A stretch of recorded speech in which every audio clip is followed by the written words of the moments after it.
कांग्रेस की भारत जोड़ो यात्रा के राजस्थान में प्रवेश से पहले कांग्रेस में अंदरूनी उठापटक और तेज हो गई है। मुख्यमंत्री अशोक गहलोत ने परोक्ष रूप से सचिन पायलट पर निशाना साधते हुए कहा कि जिस व्यक्ति के पास 10 विधायक नहीं है उसे कैसे सीएम स्वीकार किया जा सकता है।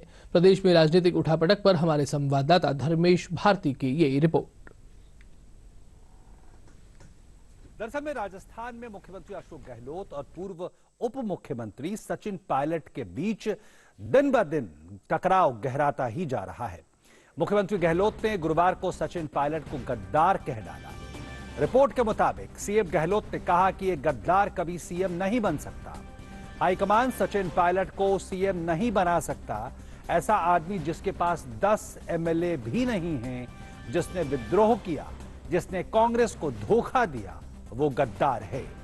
इस पर राजस्थान सरकार में मंत्री राजेंद्र सिंह गुढ़ा ने सीएम अशोक गहलोत पर पलटवार करते हुए दावा किया कि राजस्थान में कांग्रेस के 80% विधायक सचिन पायलट के साथ हैं। सचिन पायलट साहब ये राजस्थान की सेहत के लिए उनसे बढ़िया नेता दूसरा नहीं हो सकता, और वो कह रहे हैं उनके साथ एमएलए नहीं। 4 ट्रिपल एन में आज ही 4 एमएलए उनके साथ ही गई कर ली। काउंटिंग क्यों नहीं करवा लेते?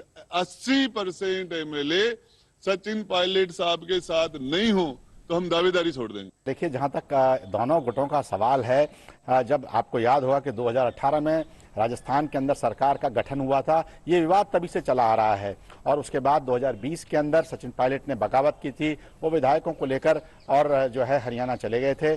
उसके बाद 2022 के अंदर जब पर्यवेक्षक आए, जो वर्तमान में कांग्रेस के राष्ट्रीय अध्यक्ष हैं मल्लिकार्जुन खड़गे और अजय माकन, तो उस समय भी एक नए तरह की बगावत देखने को मिली कि जो कांग्रेस के एमएलएज हैं उन्होंने अपना जो है एक फॉर्मेट पे इस्तीफा तैयार करके और विधानसभा अध्यक्ष को सौंप दिया।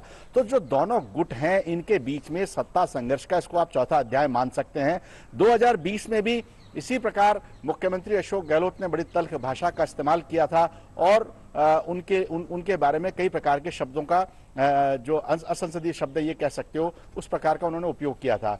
वहीं सचिन पायलट भी जो है लगातार ये प्रयास कर रहे हैं कि उन्हें मौका मिले और उन्हें अवसर मिले। आपको याद होगा कि 2018 के अंदर सचिन पायलट जो है वो यहाँ के प्रदेश अध्यक्ष थे, उन्हीं के नेतृत्व में चुनाव लड़ा गया और कांग्रेस सरकार बनाने में सफल रही।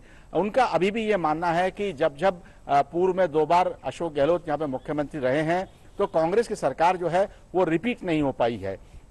तो दोनों गुटों के अपने अपने आरोप प्रत्यारोप हैं। जहां अशोक गहलोत ये दावा करते हैं कि भाई जो अधिकतर विधायक हैं वो उनके साथ हैं, वहीं सचिन पायलट की ओर से ये कहना है कि भाई हमेशा जब भी कांग्रेस का यहाँ पे सरकार बनी तो ये कांग्रेस जो है दोबारा रिपीट नहीं कर पाई। तो दोनों गुट एक दूसरे के खिलाफ कोई ना कोई बात, बयानबाजी चलती रही है। जिस प्रकार का ये जो सत्ता संघर्ष है, इसमें निश्चित रूप से आप ये मानिए जो पिछली अभी जो घटना हुई थी जब पर्यवेक्षक आए थे और बाद में आपको याद होगा कि मुख्यमंत्री अशोक गहलोत आलाकमान से मिलकर उन्होंने माफी भी मांगी थी, तो कहीं ना कहीं एक तरीके से उन्होंने आलाकमान को ही चुनौती दे दी थी। तो ये जो पूरा का पूरा सत्ता संघर्ष है या ये जो संदेश है या जो ये वक्तव्य एक दूसरे के खिलाफ दिए जा रहे हैं, ये निश्चित रूप से कहीं ना कहीं आलाकमान को अपनी अपनी स्थिति को बताने का एक प्रयास है। और ये जो प्रयास दोनों कर रहे हैं, जहां अशोक गहलोत चाहते हैं कि वो 5 साल मुख्यमंत्री के रूप में रहें, वहीं सचिन पायलट ये चाहते हैं कि उन्हें अवसर मिलना चाहिए और उनका वो ये दावा करते हैं कि अगर मुझे मौका मिला तो शायद मैं दोबारा सरकार बनाने में सफल हो जाऊंगा। तो ये जो सत्ता संघर्ष है ये बेसिकली सिद्धांतों का संघर्ष नहीं है, ये सत्ता को लेके दोनों गुटों के बीच में